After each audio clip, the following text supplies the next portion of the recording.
Support WrestleTalk! Give us a subscribe. The Shield broke up on June 2nd, 2014, and their reunion was over 3 years in the making. And who did the Hounds of Justice reunite to face off against? The makeshift team of The Miz, Sheamus and Cesaro, and Braun Strowman. Which is a bit like D-Generation X getting back together to rid the WWE of the devastating force of the Spirit Squad. I am Luke Owen, and these are 4 better teams that should have faced the Shield reunion.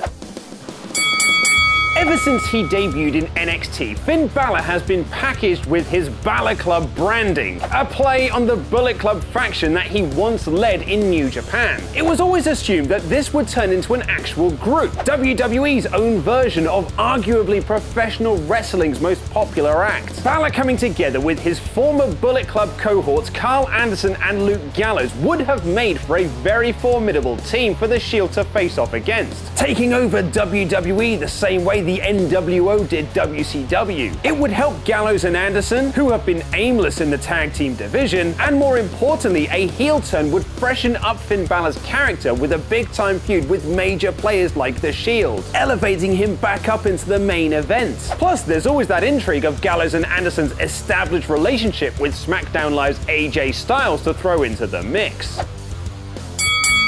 Eric Young, Alexander Wolf, Killian Dane, and Nikki Cross have really made a name for themselves in NXT as the group Sanity, tearing the house down in matches like the one against Authors of Pain at NXT TakeOver Brooklyn 3. Sanity are a very unique group, 4 crazy people with nothing to lose and everything to gain. And if they brought that mad, uncontrollable energy to Monday Night Raw, wouldn't that have given Roman Reigns, Dean Ambrose, and Seth Rollins a bigger reason to put back on the riot gear and reform the Shield, especially with Cross's interference adding to the heel numbers game? And it would give the relatively unknown Sanity a great main event rub being in a feud with the Hounds of Justice.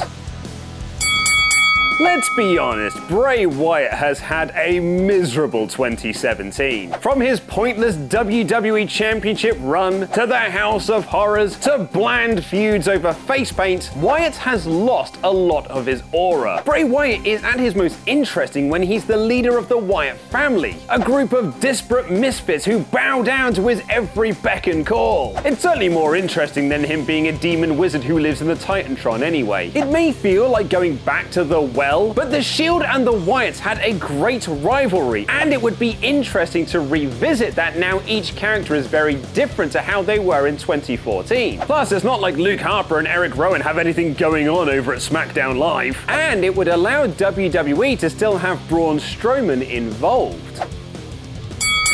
But for me personally, the best option to face off against the Shield reunion is undisputed. In just one night, Kyle O'Reilly, Bobby Fish, and Adam Cole, baby, turned themselves into a main event act in NXT, taking out tag team champion Sanity and NXT champion Drew McIntyre at NXT TakeOver Brooklyn 3. Being complete unknowns to the majority of the WWE fan base will be a huge benefit, allowing the team to be instantly slotted into the top of the Raw brand, the same way Nexus did when they debuted. Imagine replicating the angle you did at NXT TakeOver Brooklyn 3, with O'Reilly and Fish showing up out of nowhere to take down the tag team champions earlier in the show, and then have them show up later that night to take down the big dog, only this time with Adam Cole, baby. You would have created 3 stars in just one show, which isn't too dissimilar to a certain trio of NXT guys you wanted to turn into main eventers back in 2012. But what did Ollie Davis make of the Shield's reunion on Raw? And is The Rock facing Triple H at WrestleMania? Click the videos to the left to find out more. Press subscribe and support WrestleTalk on Patreon. I have been Luke Owen, and that was wrestling.